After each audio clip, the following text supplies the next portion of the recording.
Hi friends, so before we start this video, this is not the video, this video hasn't started yet. I just wanted to let you guys know, quick trigger warning for you guys. So we are talking about BetterHelp, but while talking about that, in this video, it definitely delves down into things like suicide, mental health, depression, anxiety, PTSD, a lot of, it doesn't get too detailed, but we do talk about it quite a bit in this video.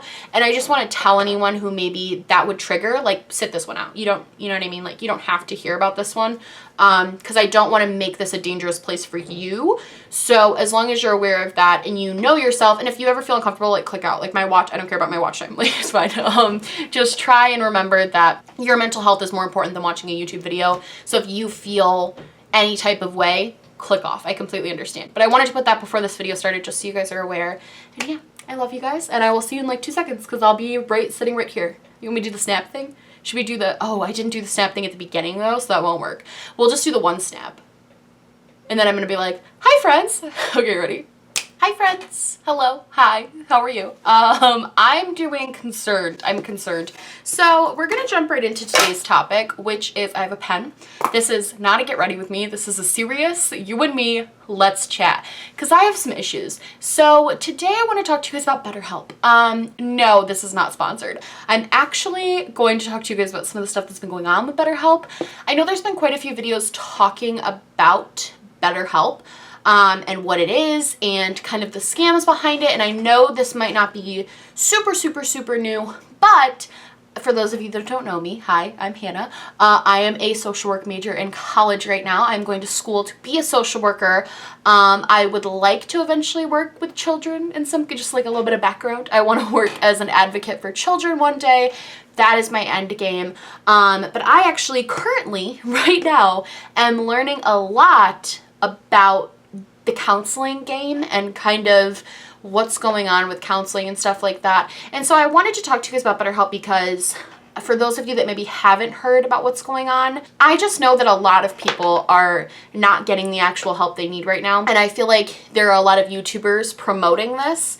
And I want to talk to you guys, break down like the pros and cons of BetterHelp, the pros and cons of real therapy, and then talking about all of the other different problems that have kind of arisen with this program.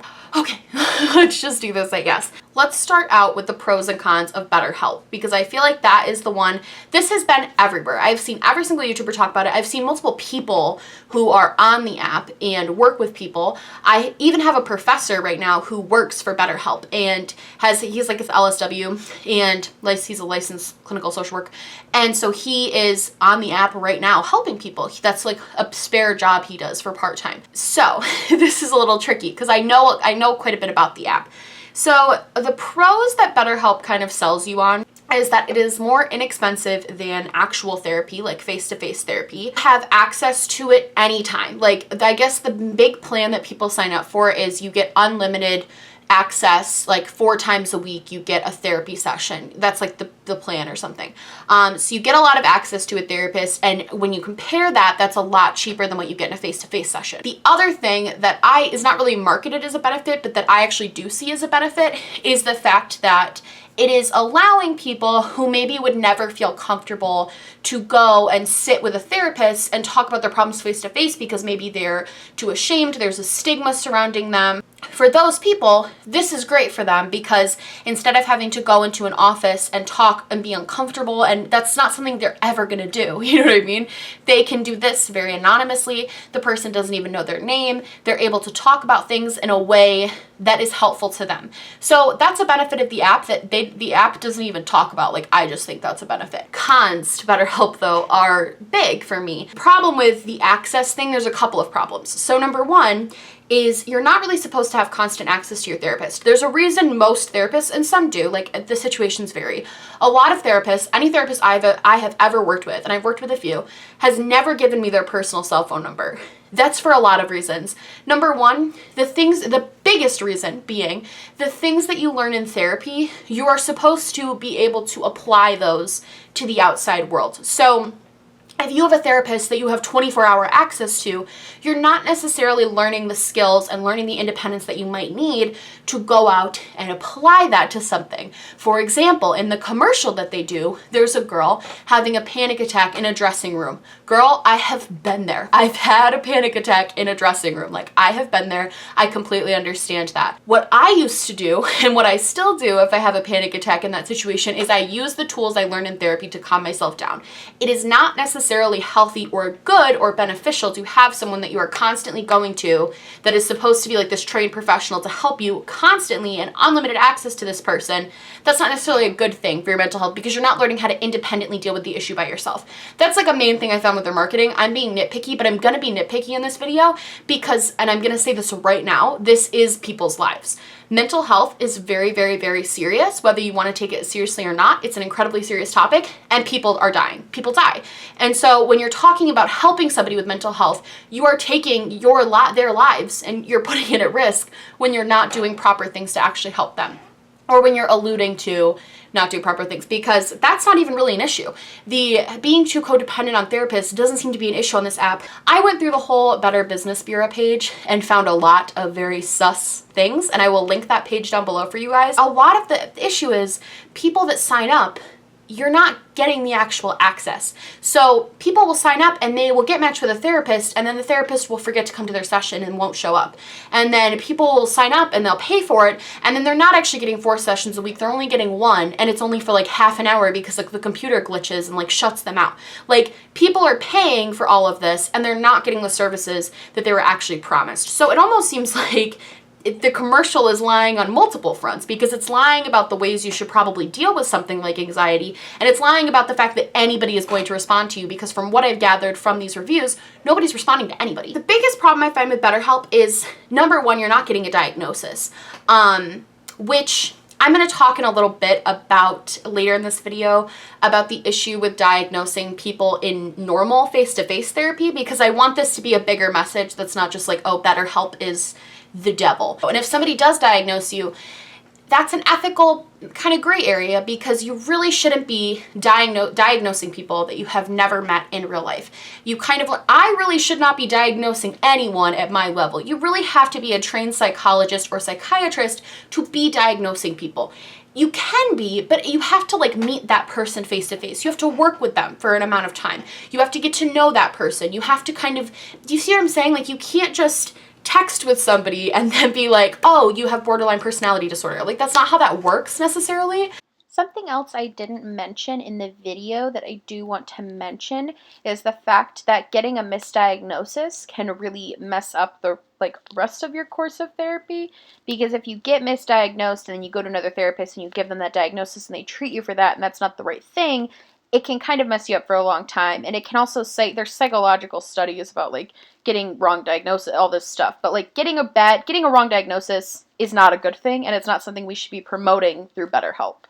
And this is my personal qualm with BetterHelp, and something I'm going to, this is me personally. I don't think you get the same amount out of therapy when you're not physically going. And I know that's coming from a mild place of privilege, because I am privileged enough that if I need to go to a therapist, I have health insurance that can cover me going to a therapist.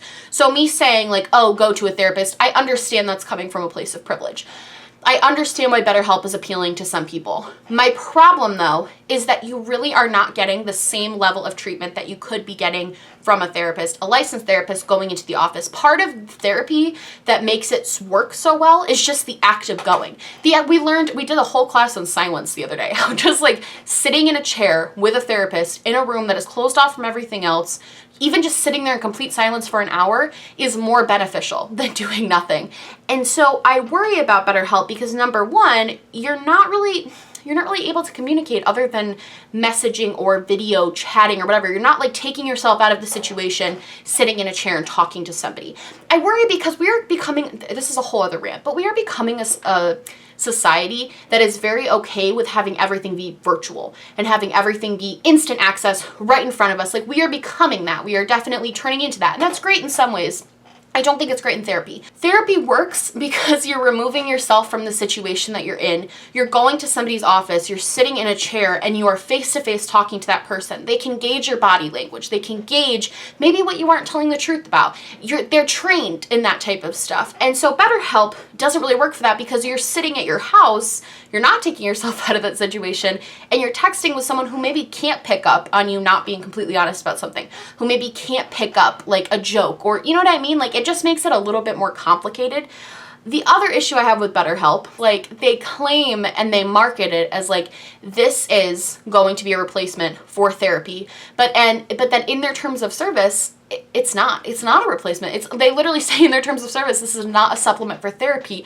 I think what BetterHelp is really for, and what it would be beneficial for, is maybe if you're going through like a loss, like you're grieving, you had somebody die in your family and you really need to talk to somebody, or if you're going through a big transition in life and you maybe just need someone for a few weeks to talk to because you're like, say you're moving new houses and you're like really anxious and really stressed about that, or you're starting a new job and you're really anxious and stressed about that.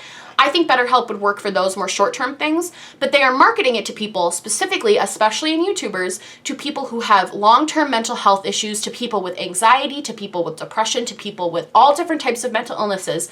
They are marketing it to these people as a long-term solution, and that's not what it is. It's not. You can't get that type of benefit from online therapy yet. We have not created a system yet that has allowed that to work. I want to talk about real therapy. A lot of people crap on real therapy, and I get it. Like, we're going to talk about that in a second. So the pros to real therapy for me: you get a diagnosis, which is a blessing and a curse. Like, we'll talk about that in a second. It is person to person. So you have that person-to-person contact. You are getting yourself out of the situation. You're talking to that person. You have access to medications if needed. Most therapists, even if they can't prescribe you medication, they know somebody who can prescribe you medication, or they just know somebody. They have connections in the industry to be able to provide you with those types of services. Not only medication, but just like all types of services.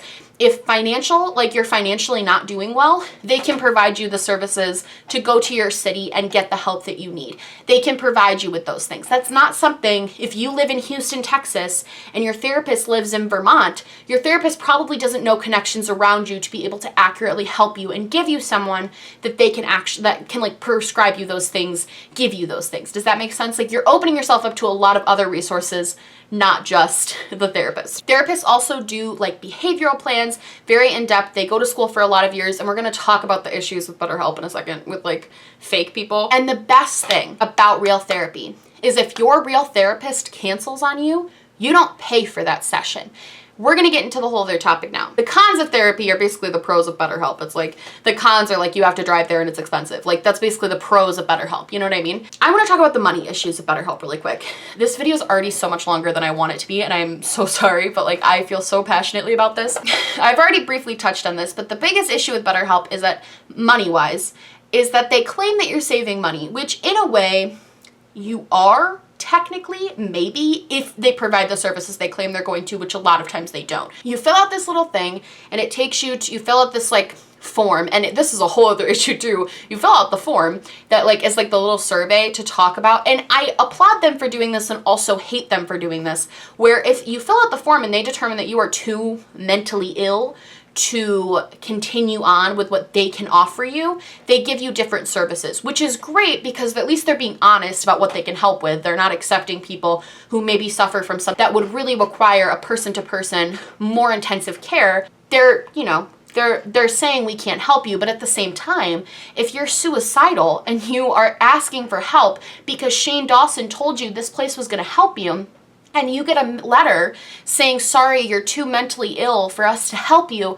again, it's people's lives that can really push somebody over the edge. What is the solution to that problem? I don't know. I don't know the proper way to handle that because they're doing a good thing and a bad thing at the same time. But that is something to point out. The problem with the money is they take you through the survey. If you pass the survey and they deem you not mentally ill enough to pass the survey, you get to go in and they give you the payment options. And one of the most popular payment options, I believe, is like $68 a week for a month. And it's weird because they do and they don't make it clear. you think that the way that they put it on the site is a little bit misleading, and that's what a lot of the Better Business Bureau cases are about, where you can sign up for a free trial of 7 days, but when you sign up for that free trial, they still take out the $260 from the 4 weeks of service that you're paying for. So if you complete the week trial and you didn't like it, they still just charged you for a month of service, even if you're not going to use it, even if you canceled. The other issue is some people signed up, used it for 2 weeks, decided they didn't like it, but because they thought they were going to pay on a week-by-week basis, they thought they'd get the money back that they didn't use. They don't get that money back. BetterHelp keeps that money for a month. The main reason people go to this is because so many YouTubers have talked about the fact it's affordable. It is, you pay whatever. It's way cheaper than therapy. Most people who go to this instead of going to real therapists are going because they can't afford $200, $240 up front to pay for something. That's why they are going to you, because they don't have the money up front to pay for a real therapist. So to charge them for an entire month instead of on a week-by-week basis, it's misleading to say, oh, a weekly fee. You should be saying, oh, you'll be charged a monthly fee. Then you know what you're signing up for. You're being honest. It's misleading. I guess people who complained were able to get some sort of refund most of the time. It seems like they'll give you a refund if you cause enough of a ruckus, or they'll ignore you, is the other thing I saw. So that's really disturbing. It kind of seems like they're preying on people who want help and are money-wise, like purely money-wise, manipulating the page to kind of make it seem like you're paying less than you actually are, and they're only going to charge you for a week-on-week basis, but then they charge you the whole month, and then if you want to leave, it's like a whole problem, and like it's misleading the way that they have it set up. I even looked at it, and it's misleading for people. The other problem is the plan that you sign up for can offer you, I believe the one that I am talking about, let's just stick with this $68 plan because it's the easiest. So you're like, okay, I'm going to pay $68 a week so I can get therapy because I really need it, whatever. And I'm going to text therapists, whatever. So you pay the $68, which is actually $240, and you get in and you get assigned a therapist based on the little thing that you filled out before, like the questionnaire. The biggest problem people have is that either their therapists don't answer. A lot of the time people feel like they are getting automated machines back to them, like they're only getting a response every like 24 hours and it's like weird. They're getting assigned multiple therapists and none of them are answering. They're even talking to therapists, setting up appointments with therapists. Their therapists aren't showing up and are not coming to the online appointments. They're not being there. So you're now paying, say you go a week into the program, you've paid your $240 and you've not had one therapy session, that's $68 down the drain. And you don't get that money back because technically you're still on the app. So even if you don't have an appointment and you don't have the service given to you, you still paid for it. Do you see what I'm saying? This is where it kind of comes in with like real therapy. If your therapist doesn't show up for one of your real therapy appointments, you don't pay for that. Like you don't have to pay anything for that. Nobody is going to charge you if they don't show up. The problem with paying a flat fee and then depending on independent people to show up for those things is there are going to be people that don't get services and they're going to get ripped off. They're getting ripped off. If you paid for a service and then you're not getting it, you're getting ripped off. Now, I'm sure there are people, and I know there are people who go and they do have good therapists and they do have a great experience and they're able to get help every week and they're able to get their therapists always show up. They're great. I know my teacher personally is probably a great therapist. Like my professor who does this, he's probably fantastic. The problem is it's not consistent for everybody and they're taking everybody's money. So even though it works for some people and it doesn't work for others. And the other thing too is if you have a therapist that like you don't click with in real life, you go to a different therapist. It's called therapy shopping. Like not one therapist is going to fit for every single person. Like it differs. You know what I mean? It doesn't seem like on this app that is a very easy transition to make. It's not easy to meet with a person once and then transfer over, which is a huge problem because a big part of therapy is about connections. Obviously, I'm a little biased here. I am in school to be a social worker. I fully believe in real therapy. I'm not calling BetterHelp not real therapy because I know people use it and really like it. But I'm a firm believer in going face-to-face, sitting down with somebody and talking to them. It has been proven to be beneficial. Scientifically, it is beneficial and it helps. But let's talk about why that's not necessarily possible for all people and some of the corruption in that, because while BetterHelp is not really the alternative, I don't necessarily believe 100% in real therapy either. And this is from what I know about the system. So, and I just want to preface this by saying these are all case-by-case bases. Even on BetterHelp, there's people who love and rave about BetterHelp and like say it's changed their lives. And that's amazing for them. And I'm so happy for them that they've gotten the help they feel they needed. That makes me very happy as a person who wants to help people. Like that makes me ecstatic.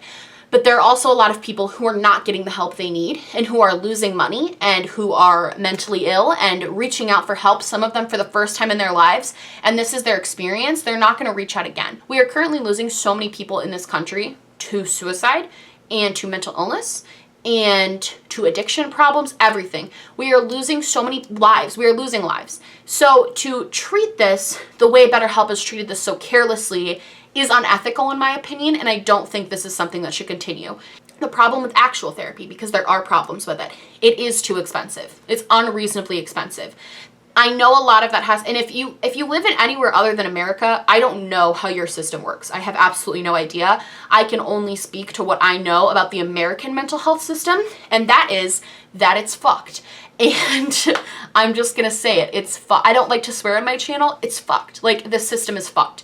So, with that being said, going forward, while I see a lot more benefits to face-to-face therapy, there are problems with it. It is more expensive. You do have to go sometimes far away. If you live in a more rural place, you may not have access to a bunch of different therapists. You may not have access to a lot of different people. You may live in a very small town where there's like one in the entire towns. I've been there, like I lived in that small town. The bigger problem I have is stuff that people don't know about real therapy unless you maybe work in the field or are learning to work in the field like me. So I talked about diagnoses and how there is a pro to being diagnosed. The pro is you can, because of science and because we've done research, you can get set up with proper medications. You can get set up with things that are helpful to you. You can have a treatment plan that, again, because we've done experiments in science, we know, and like psychology and all of that, we know that maybe this set of treatment and this type of coping skill will work for you. Those are all benefits to being diagnosed.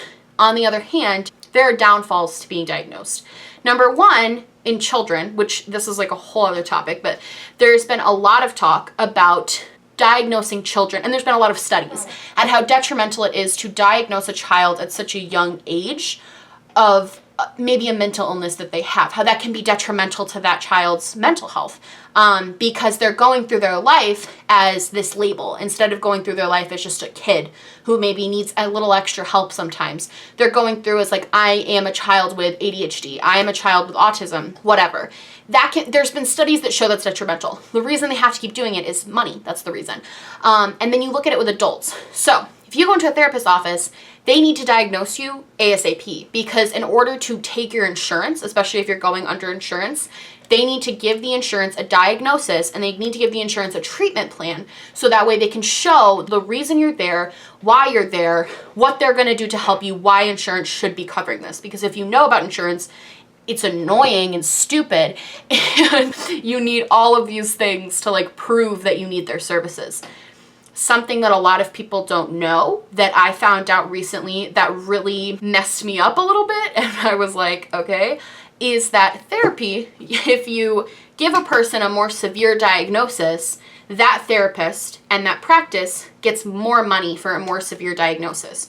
So if you just have anxiety, if you have like a mood disorder, let's say you just have whatever, and they diagnose you with something like borderline personality disorder or bipolar disorder, in a lot of cases, they'll get paid more money for that. And this is something, again, this is based on insurances. So one insurance might do this and another insurance might not. This isn't like a corruption of the whole system, but I do think there's a level of corruption to this that I don't like and I'm stressed out by. So a lot of therapists have a financial gain if they give you maybe a worse diagnosis than you actually have. The example that was given to me in class was you're going to get more, and this was by my teacher who is a licensed therapist. If you have somebody who's a schizophrenic, they maybe you'll get more money for treating them and working with them than you would for just somebody who comes in with anxiety. Does this make sense? That's an issue to me. That's a huge issue. That's a huge flaw. Again, I don't know what the solution is. What I'm trying to say here is that I get why therapy sucks for some people. Like, I'm doing it right now trying to find a proper therapist, and it sucks. It's terrible. And I actually thought about doing BetterHelp, and then I thought about it more, and I was like, wow, never mind. That sounds awful for me. But finding a therapist sucks. It's hard. You have to go to multiple ones. You have to pay co-pays. Or pay out of pocket if you don't have insurance, which sometimes it can be ridiculously expensive, although sometimes it can be cheaper than what BetterHelp is charging you. Look around, shop around when you're dealing with prices, because there really are people who will charge you less than $68 if that's like your budget. And there's also places you can go that offer free counseling. Like, shop around. I wish I could give like resources, but there aren't really national resources for this. But if you really need help, there are support groups you can go. I know this is like a tangent, but there are free support groups you can go to. There's free therapy you can go to. There are resources for everybody that isn't online counseling. Just look into it if you really want to. If you really like wanted BetterHelp to work for you and it didn't, don't give up. Look into all of those. With that being said, I don't know what the perfect solution is for the therapy problem. I don't know, because I see the problems with both. I get it. Like, I get that BetterHelp was trying to be the solution to the problems that therapy sometimes offers. I get that. I don't think they succeeded. I don't know what succeeding looks like. What I would love to see is, and this is me being a little bit crazy, what I would love to see is equal access for all people to get mental health treatment, no matter where they live, no matter what race they are, no matter what gender they are, no matter what sexual orientation they are, no matter how much they make a year. I would love to see our country, our government, put more money into funding mental health, because no matter who you are or where you are, you or somebody you know deals with some sort of mental health issue. That's statistically probable, unless you live alone in Nebraska, in which case, and you don't have one, you probably don't know someone who does. I don't know what the perfect solution is. That's what I would like to see, but that might not even work in the end. I think, though, the bigger issue here that everyone is talking about, now that I've ranted for half an hour about therapy, the bigger issue here is the YouTubers. So, all of your faves have been promoting BetterHelp and taking sponsorships from BetterHelp. In his second video, Shane Dawson used BetterHelp as like they sponsored the video or whatever. And I've seen it everywhere. Gabby Hanna, Elle Mills, Philip DeFranco. We're going to talk about Philip DeFranco in like 1 second, but I've seen this everywhere, like all over the place. And I've been concerned, to say the least, because of what I know about the brain and how therapy works. I have been concerned. I didn't realize it was this corrupt. So, the problem is, I don't know why I keep doing this, but it's helping me. The problem I find is that if you even read BetterHelp's terms of services, I think you could kind of see that maybe this was a scam. Like, maybe, because like in their terms of services, they're like, we can't promise this is going to do anything for you. They say in their terms of service, like, this is not supplementary to real therapy. Like, we can't promise you that all of the people that we have on here are actually trained professionals, which arguably is the one thing they should be able to guarantee. Even Uber guarantees me a background check on my driver. Like, Jesus, that's the one thing you should probably be able to guarantee, but it wouldn't take a lot of research for these YouTubers to have found that out. So, how did hundreds of our favorite creators, how did all of our faves get sponsored by BetterHelp? What I found out today was a big part of it was Philip DeFranco. So I guess he really liked BetterHelp. He found it good. He has a whole video he put out on this, which I had feelings on, because it just kind of seemed like he was trying to get himself out of a very sticky situation instead of actually addressing the problems. This is probably the first time I've ever not liked a Philip DeFranco video. Basically, he liked it. He said he offered his services to BetterHelp to connect them with other YouTubers, and he gets a cut of that profit. Speaking of profit, it's been estimated that every YouTuber that had somebody sign up, so somebody like Shane Dawson, who got how many views? The video Shane Dawson posted, which was The Dark Side of Jake Paul, has 19 million views, and there is a BetterHelp ad at the beginning of it. it was estimated that people who are able, every YouTuber who signs one person up, for every one person you sign up through your code, you are getting $200. And that's been like confirmed loosely. I don't know. It's upwards of $200 for the bigger YouTubers. So at 19 million views, are you kidding? That's so much money. Something that would have been nice is if they had disclosed the fact that for every person that signed up, they got a commission of that, because I feel like, again, we're going back to the beauty YouTubers who don't disclose when they made money from affiliate codes and that whole can of worms. I feel like everybody in the beauty community is like, yeah, we know they're making a commission because like we've been through this, but people maybe not in the beauty community wouldn't know that it's pretty common practice that you make a commission when somebody uses your code. With that being said, okay. So I think the problem I have here is Philip DeFranco kind of had a responsibility here. And I'm not saying the other YouTubers that use this didn't, but somebody who did a video, I don't remember her name. There was some girl I was watching who made a video, I'll try to link it down below, made a very good point that a lot of these YouTubers go through management companies. So their managers are kind of the ones to blame. Should they probably do a little bit more research when they're recommending it to millions of mostly children? Because that's a lot of the demographic I've been seeing it marketed to is younger kids, teenagers, young adults like me. Yes, they probably should have done their own research. But is it mostly on the managers? Also, yes. Philip DeFranco, however, because he was connecting all of this stuff and like connecting them to other YouTubers, he had a real responsibility here to make sure that this was legit. Make sure that everything was in line. All of your ducks are in a row, because you're exposing it not only to your audience, but you're cross-promoting it over millions and millions and millions and millions of people who all have different audiences. And that's a problem when you're not making sure it's 100% legit. I know in his video he like defended BetterHelp and but he didn't really address any of the major issues here. He wasn't super, it was a very short video and it wasn't really addressing anything, and I think it's because he knows he fucked up. Like, a simple read of their terms and conditions would have told you that this was not the correct thing to do, or at least alerted them that maybe they needed to update and change their terms of services. That's what I would have done, honestly. It's been like, hey, like, your services might be fine, but like you might want to update your terms of service because they're terrible. That's just my opinion. To close the YouTuber portion, do I think YouTubers need to be more responsible with who they're promoting? 100% yes. Do I think it's all on the fans to make sure they know what's up? No, I absolutely don't think that. I think this needs to be vetted before it even gets to us. If, like, we think something sounds scammy, should we look into it? Of course. Like, before you disclose your personal information, maybe look into it. But think about this. Like, if you heard 6 or 7 of your favorite creators all talking about how they use BetterHelp and they love it, you wouldn't really think it's a scam anymore, because so many people are saying it's so good. So many people are loving it. Do you see what I'm saying? Like, I get the consumer responsibility, but at the same time, there was such an influx very, very quickly, and of so many people, it was like a tidal wave of BetterHelp hitting the YouTube community that, like, of course, of course people just signed up for it. And they were like, why not? 7-day free trial. And then they were charged $240 and didn't get any help.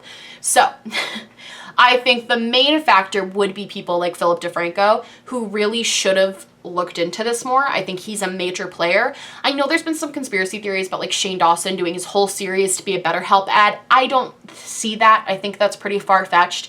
I think that's a little bit too conspiracy theory for me. But I think there's something to be said that all of these YouTubers were making bank on this, like making so much money on this.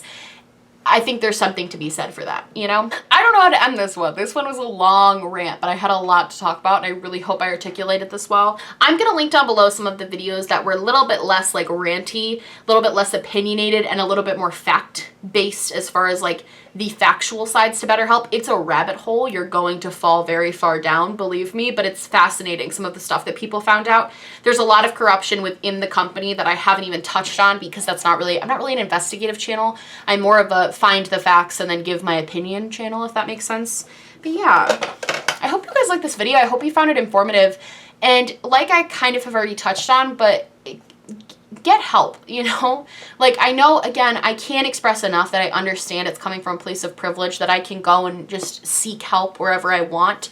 But if you are struggling and you have any type of way, like I said before, there are free resources. There are groups you can go to. There are things you can do. If you don't have the money, you have to look for it though. And I know that's hard, because I know it may seem like you don't want to. I get it. I really do, because I've struggled with this stuff for the past, how long has it even been? I've been struggling with this stuff for 3.5 years. I've been struggling with mental illness. I've been struggling with mental illness my whole life, but I've been struggling with severe anxiety, depression, and PTSD for the past 3 years. And I didn't want to get help. I didn't want to go talk to anybody. The last thing I wanted to do was like think about it and talk about it, but it does help. It does. And I wish that we didn't live in a place that was so discriminatory against people and had so many stigmas against people who wanted help and needed help. I wish that wasn't the case. I personally can't change the world, but if you're watching this video and you needed somebody to tell you, like, it's okay to not be okay. I know that's so cliche, but it is. It's okay to not be okay, and it's okay to go get help if you need it. I'm talking to you then, because it's okay to not be okay, and it's okay to seek help, even if it's just a little bit. Even if it's just like you're having trouble with substance abuse, going to an AA or NA meeting. Those are free. If you're having struggles with anxiety, depression, grief, all of that stuff that you face in everyday life, go, you know. And if you're really struggling with mental health, most states, if you have a diagnosis, which again, this is where the diagnosis plays a part, but if you have a diagnosis, most states can offer you either payment plans or offer you free counseling services if you fall under like the ADA, because you're protected under the ADA. So look into all of this stuff, because it's easier than BetterHelp is alluding, because it's good for their business model to go and find affordable help. It's easier than they're making it seem. Let me know down below what you guys think of this whole situation and like all of the craziness that's happening. Because I want to know what you guys think about this. I think it's insane.